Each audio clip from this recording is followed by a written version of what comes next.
Assalamualaikum warahmatullahi wabarakatuh. Perkenalkan, nama saya Muhammad Fikri Asmara, mahasiswa kelas B semester 3 dengan NIM 121303084. Di sini saya akan memaparkan materi mengenai hukum tata negara guna memenuhi tugas ujian tengah semester mata kuliah hukum tata negara. Yang pertama, saya akan membahas tentang konsep, ruang lingkup, dan pengertian. Konsep merupakan suatu kajian terfokus kepada satu hal. Konsep HTN mengkaji tentang HTN itu sendiri. Hakikat ilmunya, HTN ini berasal dari sejarah Yunani yang kental dengan mitologi dan mitos. Karena kepercayaan pada masyarakat ketika masa itu masih percaya kepada dewi-dewi, dewa-dewa yang sebagaimana yang sudah kita ketahui. Lepas dari tahun 200 sebelum Masehi, ketika ada suatu mitos yang tidak bisa menjawab pertanyaan oleh mitos yang akhirnya itu dikategorikan sebagai logos. Logos dikenal sebagai ilmu atau perlu pengujian kebenarannya melalui teori. Selanjutnya ada pengetahuan. Pengetahuan adalah apa yang diketahui oleh panca indera. Selanjutnya ada ilmu. Ilmu adalah pengetahuan yang sistematis, tingkatannya lebih tinggi dari pengetahuan. Tidak semua ilmu pengetahuan itu ilmu, sedangkan semua ilmu sudah pasti pengetahuan. Ilmu sebagai pengetahuan sistematis adalah berdasarkan kajian filsafat ilmu. Sebuah pengetahuan dapat naik derajat menjadi ilmu ketika sistematis dan memenuhi tiga indikator. Yang satu, tiga indikator tersebut adalah ontologis atau dapat didefinisikan. Kedua, epistemologis, dapat diartikan sebagai pendekatan atau metode. Ketiga, aksiologis yang memiliki arti kemanfaatan. Beberapa filsuf yang mungkin ada kaitannya dengan hukum tata negara karena beliau memikirkan sebuah konsep tentang tata negara. Yang pertama ada Thales, dua Anaximandros, ketiga Anaximenes, keempat Pythagoras, kelima Xenophanes, keenam Herakleitos, ketujuh Socrates, kedelapan Plato, kesembilan Aristoteles, 10 Plotinus. Di sini selanjutnya saya akan membahas tentang hukum tata negara. Dalam bahasa Inggris, hukum tata negara memiliki arti constitutional law atau state law. Dalam bahasa Perancis adalah droit constitutionnel. Dalam bahasa Belanda ada bahasa Belandanya hukum tata negara adalah staatsrecht. Pengertiannya, sekumpulan peraturan hukum yang mengatur organisasi negara, hubungan antar kelengkapan negara dalam garis horizontal dan vertikal, atau warga negara dengan negara, serta kedudukan warga negara dan hak asasinya. Para ahli yang membahas tentang ini memiliki opini bahwasanya hukum negara adalah menurut Van Vollenhoven ia menuturkan bahwasanya hukum negara adalah mengatur semua masyarakat hukum atasan dan masyarakat hukum bawahan.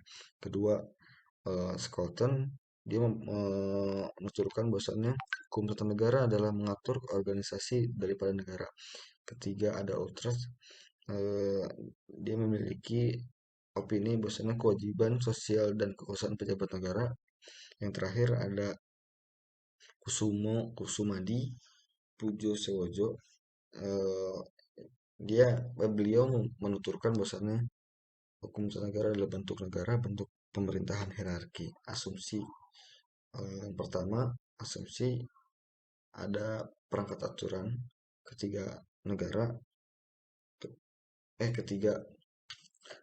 Kedua negara, ketiga hak asasi. Ruang lingkup hukum tata negara adalah organisasi negara, struktur pejabat negara, pembagian kekuasaan dan hubungannya.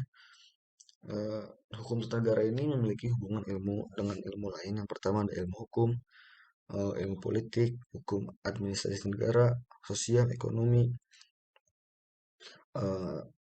Hukum tata negara memiliki sumber.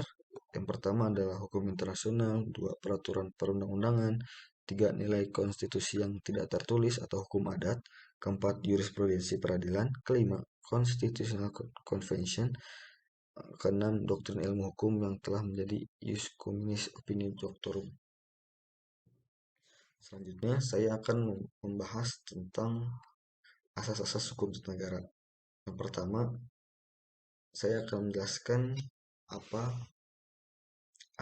apa saja asasnya. Secara formal, asas individualisme, di mana sebuah negara membebaskan atau memberikan kemerdekaan kepada masyarakatnya untuk melangsungkan kehidupan berbangsa dan bernegara. Kedua,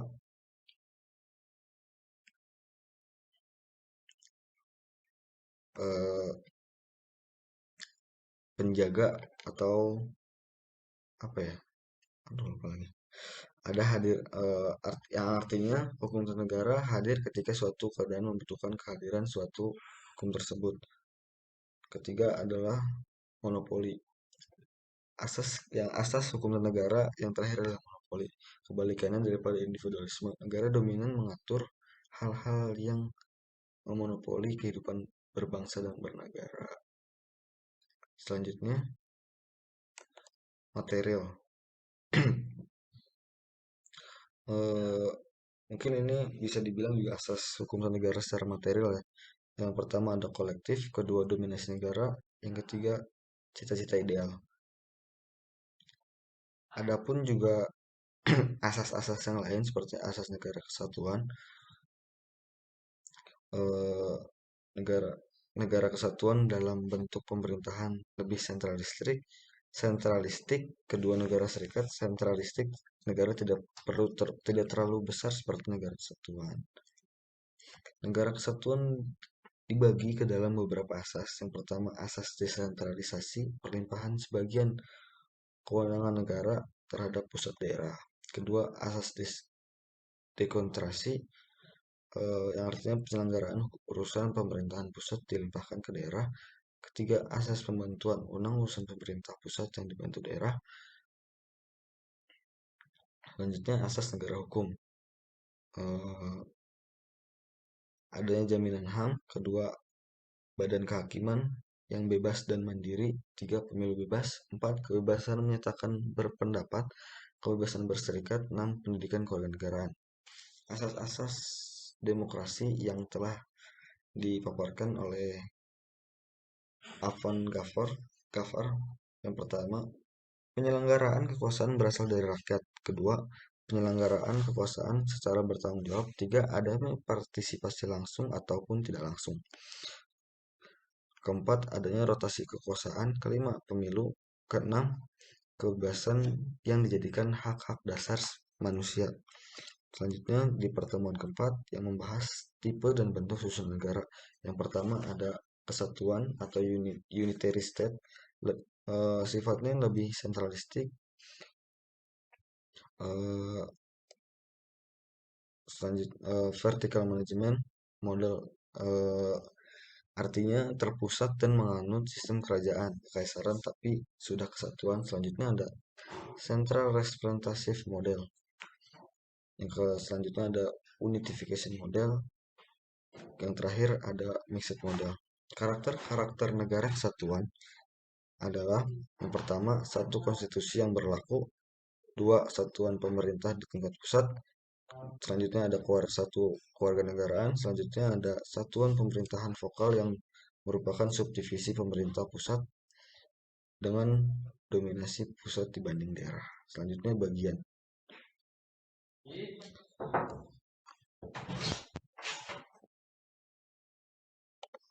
Selanjutnya model negara bagian atau federal state yang mengadopsi desentralistik. Eh, Perasaan sebangsa di antara kesatuan-kesatuan politik yang hendak membentuk federasi. Kedua adalah keinginan untuk membentuk ikatan yang terbatasi, tingkat sentimen tinggi. Karakternya, satu wilayah negara terbagi atas negara-negara bagian. Selanjutnya, kedaulatan ganda. Selanjutnya ada hubungan antara pemerintah federal dengan daerah bersifat koordinatif atau kooperatif. Pemerintahan kewenangan untuk menetapkan perpajakan kebutuhan kerja yang ada kerjasama antara negara bagian dengan pemerintahan pusat. Selanjutnya, materi pertemuan kelima, bentuk dan sistem pemerintahan. Bentuk-bentuk pemerintahan. Menurut Aristoteles, eh, beliau menjabarkan bahwasanya ada empat. Yang pertama autokrasi, kedua oligarki, ketiga monarki, keempat republik. Selanjutnya ada siklus teori atau bentuk pemerintahan yang berputar atau rotasi pemerintahan. Sedang monarki yaitu kekuasaan dipegang satu orang atas dasar kepentingan keturunan. Tirani kekuasaan dipegang oleh satu orang yang sewenang-wenang.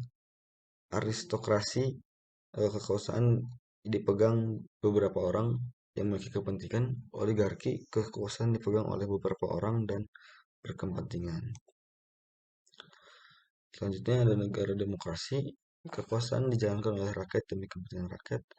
Oklarasi, masing-masing orang ingin berkepentingan mengatur dan memerintah secara bebas. Dua, sistem pemerintahan menurut Mahfud MD. Yang pertama ada presidensial, dua parlementer. Selanjutnya ke pertemuan ke-6, negara, autokrasi, dan demokrasi modern. Autokrasi modern dianut oleh fasisme Italia, Nazisme Jerman, komunisme Uni Soviet. Autokrasi sendiri memiliki arti salah satu bentuk pemerintahan yang karakternya berbeda dengan demokrasi, di mana autokrasi ini memiliki satu partai atau partai tunggal. Autokrasi membatasi kekuasaan orang lain yang dianggap menjadi kompetitornya. Autokrasi ini pertengahan antara monarki dan oligarki. Biasanya, autokrasi menghimpun kekuasaan sebesar mungkin pada satu negara. Organisme dianggap menjadi satu kesatuan yang memiliki dasar hidup, serta kehidupan dan memiliki kepentingan sendiri, serta kepribadian sendiri. Dalam autokrasi sendiri, penentuan wakil rakyat masih dominan penguasa dan eksekutif. Selanjutnya, demokrasi modern. Negara yang menganut demokrasi modern adalah Indonesia. Salah satu pemerintahan yang menganut sistem multipartai di mana ia adalah sebagai penyelenggara kekuasaan rakyat. Dalam arti lain, demokrasi adalah kumpulan atau kesatuan daripada individu yang menganut eh, yang menganut individu yang mana bahwasannya mempunyai peranan yang pokok menentukan dan mengusahakan kebahagiaan serta kesatuan negara.